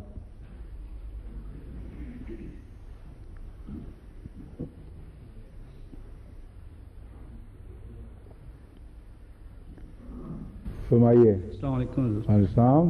میرا سوال یہ ہے کہ پچھلے دنوں درس میں آیا تھا کہ جو اپنا تاجر جو ہے اپنا منافع وہ قربان کرتا ہے وہ شہید ہے. تو اس سلسلے میں میرا سوال یہ ہے کہ منافع قربان کرتا ہے، کیا مطلب؟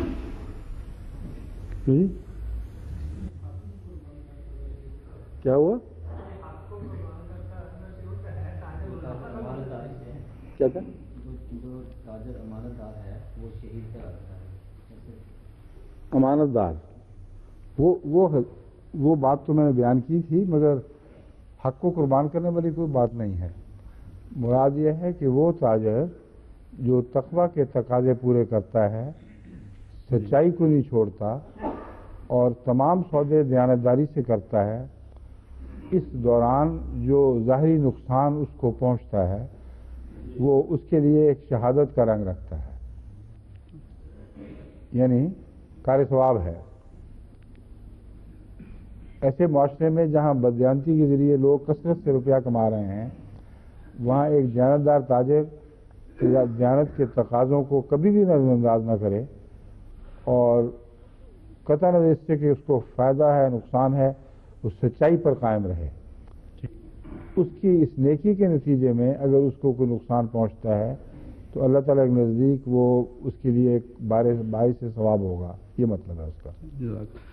اس بارے میں ایک سوال کیا تھا کہ منافع کے بارے میں ایک حدیث میں سنا ہے کہ نمک جس طرح آٹے میں نمک کے برابر منافع لیا جائے، لیکن بعض ممالک یہ کس نے کہا ہے آٹے میں نمک کی طرح منافع ہو؟ یہ سنا ہے حدیث میں ہے یا باتیں نہیں میں جواب دوں گا.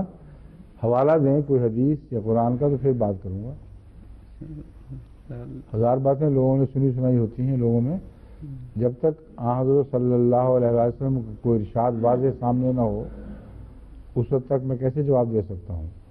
منافع کے متعلق میں نے آپ کو قرآن کریم کی آیت کے بیان میں مفسرین کی رائے بھی بتائی تھی، اور مفسرین نے کہیں اس کا اشارہ تک بھی ذکر نہیں کیا. وہ یہ کہتے ہیں کہ ہر منافع جائز ہے جس میں ترازی کی شرط موجود ہو، یعنی کسی قسم کا دباؤ نہ ہو، کوئی کارٹل سسٹم کا، کوئی مافیا کا، اور اس قسم کا مجبوری کا سودا نہ ہو، اور دونوں راضی بازی ایک سودا کرتے ہیں، اس میں منافع کی شرح کی کوئی شرط نہیں ہے. ٹھیک ہے. کیوں جی فرمائیے.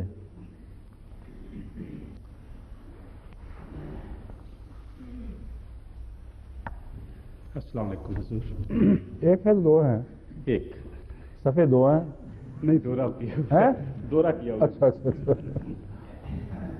حضور تبلیغ کے سلسلے میں جب انگریزوں سے گفتگو ہوتی ہے، اور خاص طور پر میں اپنے کام کا حوالہ دینا چاہتا ہوں، پڑھے لکھے لوگ ہیں، تو وہ اپنے لا مذہب ہونے کی ایک دلیل یہ دیتے ہیں، لا مذہب ہونے کی، جی، اور ایتھیسٹ ہونے کی، کہ یہ عیسائیت کی بگڑی ہوئی تعلیم کا ایک رد عمل ہے. لیکن بدقسمتی سے بعض مسلمان ممالک میں مذہب کے نام پر اسی قسم کے مظالم آج بھی ہیں. اس حالت میں اسلام کی اعلیٰ تعلیم کی عملی مثال کس طرح میں پیش کی جائے؟ اسلام کی اعلیٰ تعلیم کی عملی مثال امام وقت کے حوالے سے، اور امام وقت نے جو جماعت قائم فرمائی ہے اس کے حوالے سے پیش کی جا سکتی ہے. کسی ایک ملک کی ضرورت نہیں ہے، بلکہ یہ جو مثال ہے یہ تو 50 سے زائد ملکوں پر پھیل چکی ہے۔ تو عام طور پر لوگ مذہب کی تائید میں سیاسی مثالیں ڈھونڈتے ہیں، حالانکہ سیاست ہی تو ذمہ دار ہے مذہب کو برباد کرنے کی۔ اس لیے یہ آپ اس موقف کو تسلیم ہی نہ کریں کہ کوئی اسلامی کہلانے والا ملک دکھاؤ جہاں اسلامی تعلیم رائج ہو۔ اگر ایسا ملک ہوتا جس میں واقعتاً اسلامی تعلیم رائج ہوتی تو یہ اتنا عظیم واقعہ ہوتا کہ اس پر کسی امام مہدی کے آنے کی ضرورت ہی باقی نہ رہتی، کیونکہ وہ فساد جس کا نقشہ قرآن کریم نے اصلاح سے پہلے کھینچا ہے، وہ فساد پہلے ہونا ضروری ہے۔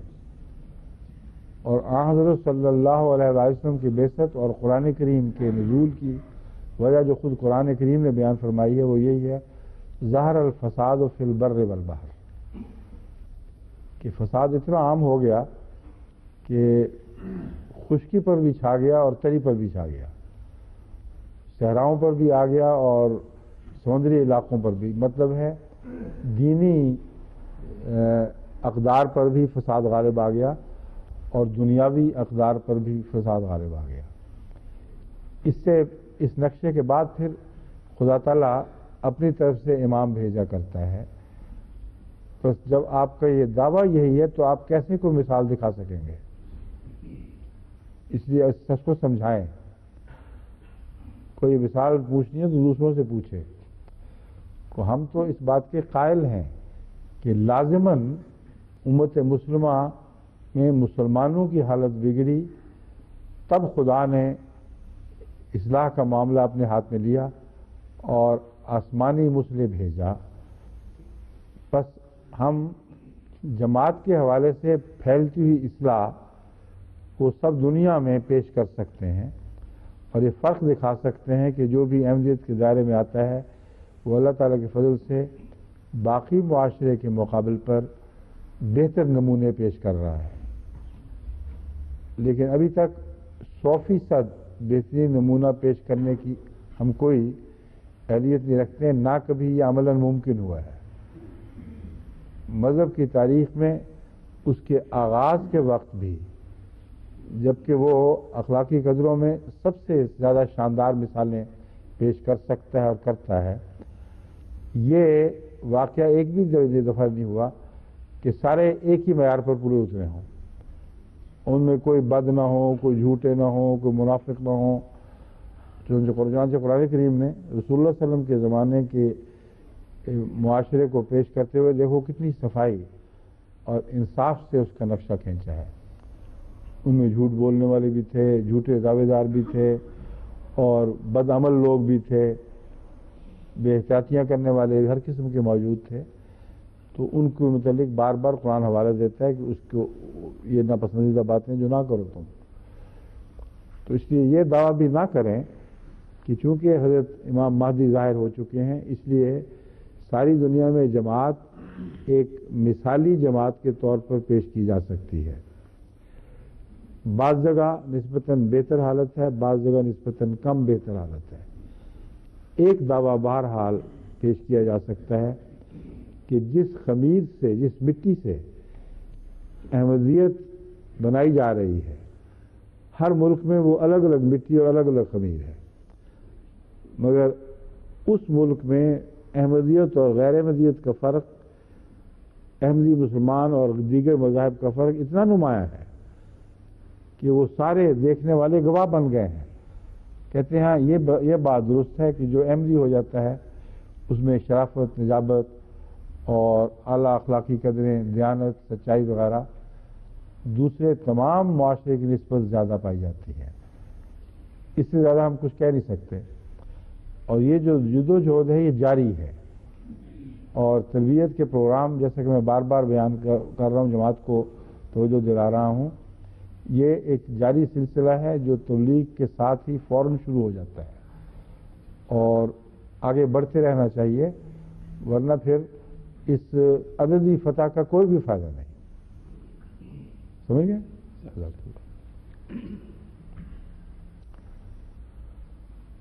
فرمائیے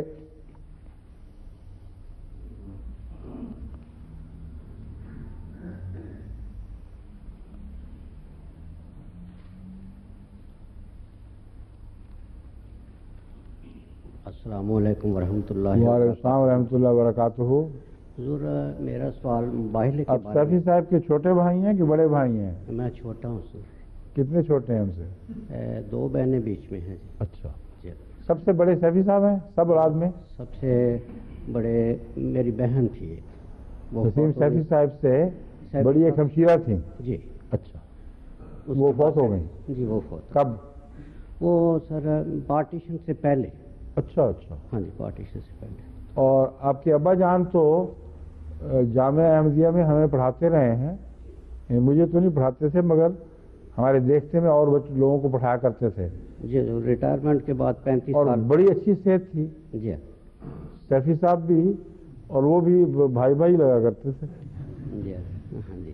بڑی غیر معمولی مضبوط صحت تھی ماشاءاللہ. جی جی. ان کی بحثیں چلا کرتی تھیں عبد الخالق صاحب سے، وہ جو عیسائیت سے ہوئے تھے نا مسلمان، ان کے ساتھ ان کی بڑی دلچسپ بحثیں چلا کرتی تھیں. اس لیے خاص طور پر نمایاں طور پر وہ ذہن پہ نقش ہیں. فرمائیں. میرا سوال جو تھا مباحلے کے بارے میں تھا. اس کے متعلق مباحلے کے بارے میں کہ حضور نے جو ہمارے عقائد ہیں ان کو لکھ کر لعنت اللہ علی الکاذبین کہہ دیا. اسی طرح جو دوسرے علماء ہیں ان کو یہ کہا کہ اگر آپ ہمارے ان عقائد کو جھٹلاتے ہیں تو آپ بھی. نہیں یہ نہیں کہا. جی. میں نے کہا اگر آپ ہماری طرف جو یہ عقائد منسوب کر رہے ہیں دیانتداری سے سمجھتے ہیں کہ واقعی یہ ہمارے عقائد ہیں، یہ کہا ہے. یہ کہا. اور تو پھر حلف اٹھائیں کہ یہی احمدیت کے عقائد ہیں جو احمدیت ہم پیش کر رہے ہیں.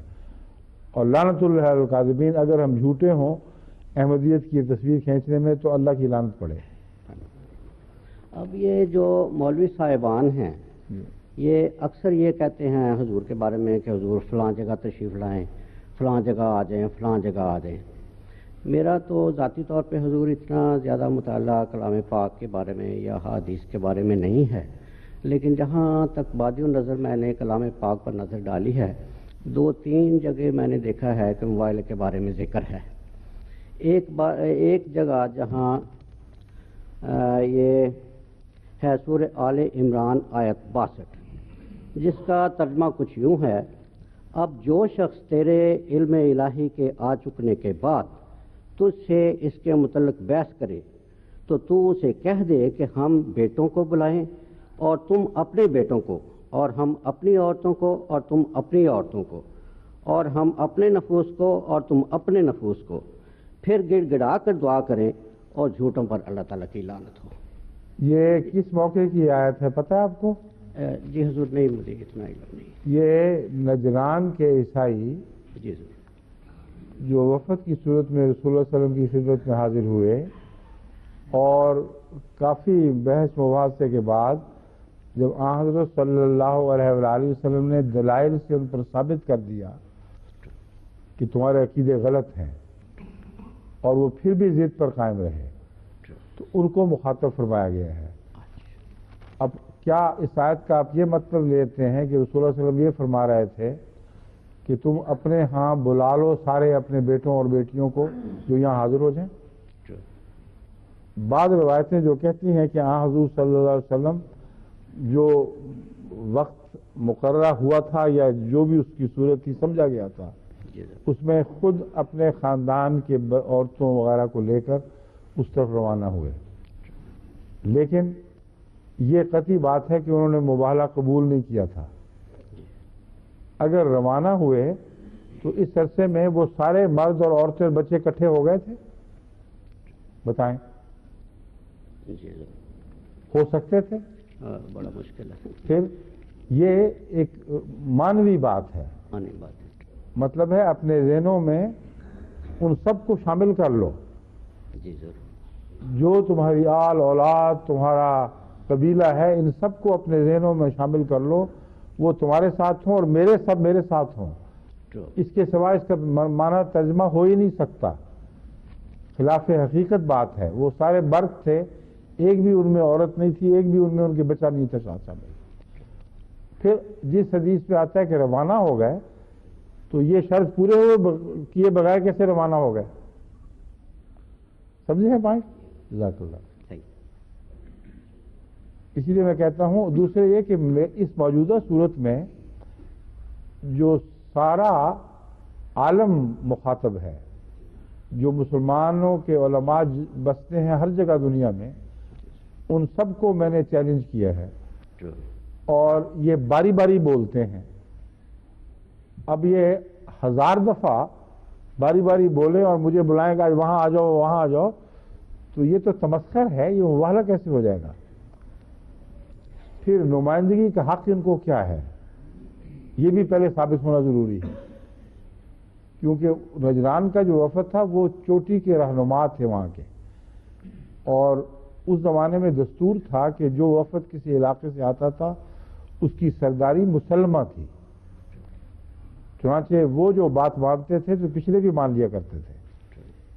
اسی طرح جو عام الوفود ہے، جس میں وفود نے آ کے حضرت صلی اللہ علیہ وآلہ وسلم کے ہاتھ پر بیعتیں کی ہیں، ان کا بیعت کر جانا سارے قبیلے اور سارے علاقے کی بیعت ہوا کرتا تھا. تو آج تو ایک مولوی مرے تو باقی کہیں ہم نے تو نہیں کہا تھا. یہ تو ہمارا نمائندہ نہیں ہے. میر پوری صاحب کے ساتھ جو خدا تعالیٰ نے کیا، کتنے ہیں ان کے مرید جو مان گئے ہوں اس بات کو، حالانکہ مباہلہ ان کا کرنا تسلیم بھی کرتے ہیں، اس کا ہمارے پاس ثبوت موجود ہے. تو یہ جو جھگڑا انہوں نے شروع کیا ہے، یہ محض ایک بھاگنے کا بہانہ ہے، اور ان کو پتہ ہے کہ خلاف عقل بات ہے. اور وہ جو پہلا مباہلے کا چیلنج تھا 1 سال تک کا تھا، وہ سال گزرا تو انہوں نے آوازیں بول نکالنی شروع کر دیں. اس لیے میں نے اس مسئلے کا حل ہی کر دیا مستقل. میں نے کہا مباہلہ نہ کہو اس کو. لعنت ڈالنی تو آتی ہے کہ نہیں تمہیں؟ لعنت ڈال دو. اور اب یہ مان گئے ہیں اس بات کو. چنانچہ انہوں نے شرطیں تو پوری نہیں کی ساری، لیکن یہاں کے جو پیر پرست مولوی ہیں جن کا قبضہ ہے انگلستان پر، ان کے مقابل پر جو اہل حدیث یا دیوبندی قسم کے مولوی ہیں، ان کی بہت معمولی حیثیت ہے انگلستان میں. اکثر یہاں ان علاقوں کے مسلمان آئے ہوئے ہیں جو پیر پرست علاقہ ہے. راولپنڈی کا گرد و پیش، آزاد کشمیر، اور ایسے لوگوں کی کثرت ہے جو پیر پرست علاقوں کے رہنے والے ہیں. اس لیے ان کے پیچھے پیچھے پیروں نے آ کر یہاں اڈے بنائے، اور مسجدیں ایک جو اقتصادی کاروبار ہے اس کا ذریعہ بن گئی. کسی شخص، کسی مولوی کی دولت کا اندازہ کرنے کے لوگ کہتے ہیں اس کی 100 مسجدیں ہیں، اس کی 50 مسجدیں ہیں، مطلب جتنی زیادہ مسجدیں اتنا زیادہ آمد. یہ مولوی اکٹھے ہوئے ہیں اور انہوں نے ایک مشترکہ اعلان کر دیا ہے. وہ یہ ہے کہ 31 جنوری کو جو آخری عشرے کا پہلا جمعہ ہے، 21ویں رمضان، اس میں سارے علماء ہر مسجد میں احمدیت پر لعنت ڈالیں اور خدا سے کہیں کہ صدی سے پہلے پہلے اس کو بالکل نیست و نابود کر دے اور دنیا سے اس کا نشان مٹا دے. اور دعویٰ کیا ہے کہ دیکھنا ہماری اس دعا کے بعد اگلے 2 سال کے اندر جتنا بھی وقفہ رہ گیا ہے کہیں احمدیت کا نشان بھی نہیں رہے گا. سنا ہے آپ نے پڑھا ہے نا اس کو؟ جی میں نے نہیں. اچھا، آپ تو صافی آدمی ہیں ماشاءاللہ. کیسے نظر سے رہ گیا؟ نظر سے رہ گیا سر. یہ اعلان اب شائع ہو چکا ہے اخباروں میں، لیکن وہ بات پھر بھی گول کر گئے ہیں. یہ بات کہیں نہیں کہی کہ اگر ہم جھوٹے ہیں تو ہم پر لعنت ڈال، اور یہ بات کہیں نہیں کی کہ یہ جو الزام ہم لگاتے تھے یہ سچے ہیں. مگر کچھ صحیح لنگڑا مبالہ صحیح آ تو گئے ہیں نا. تو ایک ہی دعا ہے کہ ان کی خدا نے ایک ٹانگ انہوں نے خود توڑ لی، دوسری اللہ توڑ دے، کچھ بھی ان کا باقی نہ رہے، اور اب یہ ذلیل اور ننگے ہو کر دنیا کے سامنے آ جائیں.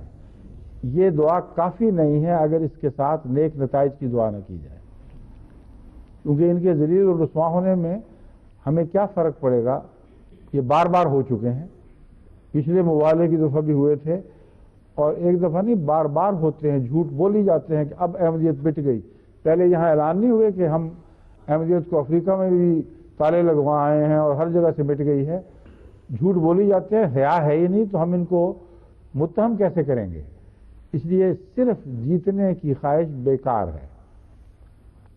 یہ دعا کرنی چاہیے کہ اللہ تعالیٰ اگر ان کے پر ذلت کی مار مارتا ہے تو ایسی مارے کہ ان کے جو پچھلے ہیں وہ ہوش کریں اور ان کو نظر آ جائے کہ یہ جھوٹ ہے، اور پھر کثرت سے اللہ تعالیٰ اس کے نتیجے میں احمدیت کا ان کے مریدوں میں نفوذ کرے۔ 31 کی دعا یہ ہونی چاہیے ہماری طرف سے، سمجھ گئے؟ جزاکم اللہ، السلام علیکم۔